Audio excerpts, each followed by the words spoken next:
Hello everyone, Teacher Laura here. Not only am I a certified Montessori teacher, I am also a proud mother to two beautiful children. And today I'm going to share with you some parenting tips and my experiences with my children. Jacob, who is 6 years old, and Zoe, who is 2 years old. Take what works for you and leave the rest behind. Just don't forget to subscribe.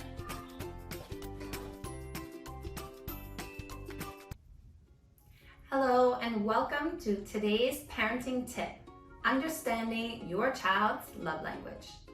The contents that I'm going to share with you today are from the book, The 5 Love Languages of Children by Gary Chapman and Ross Campbell. It is a book that focuses primarily on our children's need for love and how to provide it. I have read this amazing book front to back, and I have personally taken the time to figure out my own children's love language. The contents of the book are a must-know, which is why I want to share them with you today. You may think that you're showing love to your children, but unless you're speaking their preferred love language, they may not truly feel that love from you. Let me explain more. Understanding and showing your children their preferred love language is essential for having them truly feel appreciated and loved by you. This in turn fills their emotional love tank, and when they feel this, they become more responsive to parental guidance in all areas of their life. The first love language is quality time.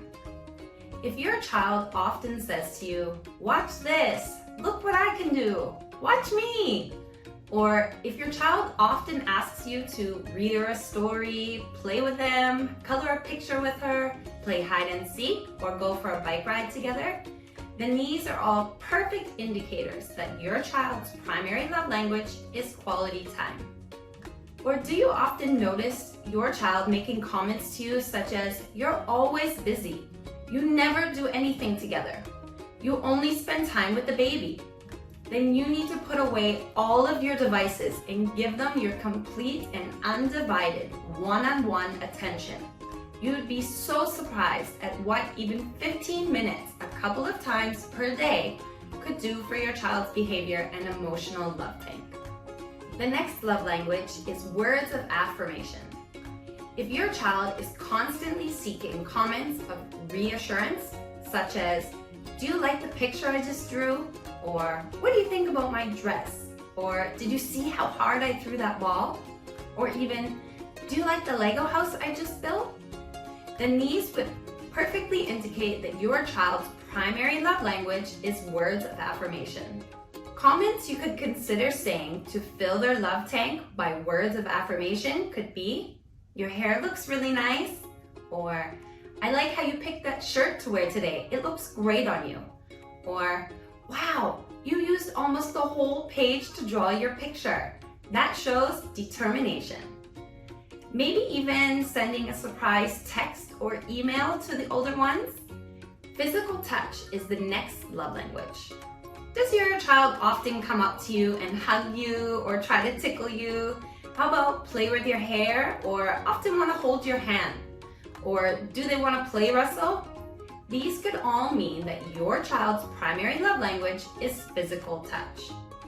Some ways you can help fill their love tank by physical touch could be creating a secret handshake that's just between you two, or giving a nice foot or back massage after the football game, or how about even a fun piggyback ride around the house. The next love language is acts of service. Does your child often want you to help them fix, build, or put something together for them? It could be because your child's primary love language is acts of service. When you do an act of service, it is important to make sure to express it in a kind and loving manner, as each request calls for a thoughtful and loving response. It does not mean that you need to jump to every request, so if the request cannot be met when asked, try saying some things like, "Oh, I'd love to help you with that. Just give me another 20 minutes and we'll do that together." Or, "Tomorrow I will have more time to make sure that is done. Would that be okay with you?"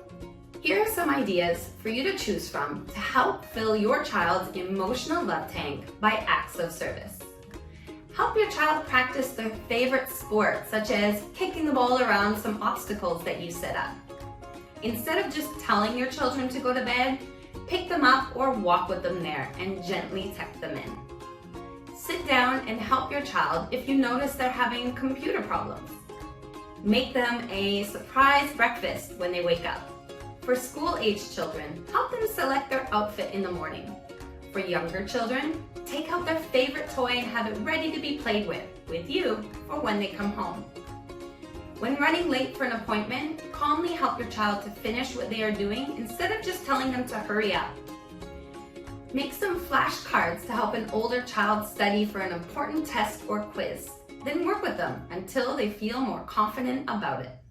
The last of the 5 love languages is gifts. If you ask your child, "How do you know mommy and daddy love you?"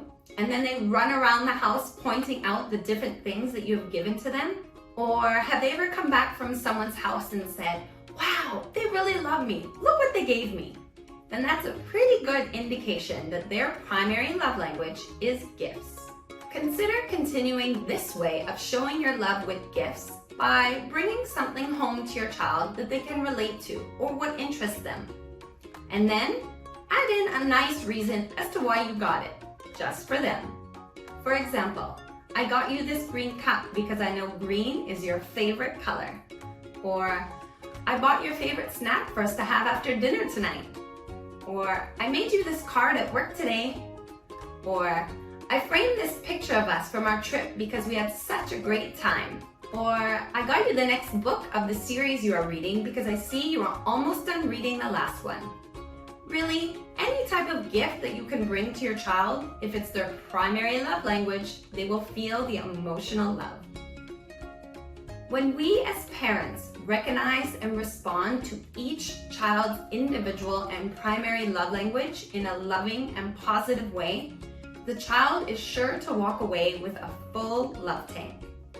If you are still having difficulty recognizing what your child's primary love language is, think about the 5 love languages again and consider the following methods. Observe how your child expresses their love to you. Observe how your child expresses their love to others. Listen closely to what your child requests most often. Notice what your child most frequently complains about. Try giving your children a choice between 2 love languages and listen to which they prefer.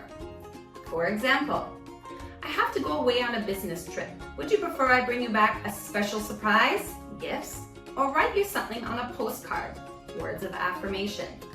Would you like to make a robot out of cardboard, quality time, or would you rather play wrestle, physical touch? For your birthday, would you like to get those new shoes you asked for, gifts? Or would you like to take a trip to the zoo with me, quality time? Would you rather I put up those shelves in your room, acts of service? Or would you like to play the game I like you because, words of affirmation?" I'll leave more examples in the comments below. Remembering that all children will need to be shown all of these love languages is vital to know, but it's just one that stands out a little or even a lot more than the others that makes them feel that special love from you. So a great point to know is that as we express all of these love languages to our children, we are also showing them ways that they can show love to others. If you have found any of the information from today's parenting tip helpful to you, please like my video and share your experience with me in the comments below. Take care, and I'll see you in my next video. Bye for now.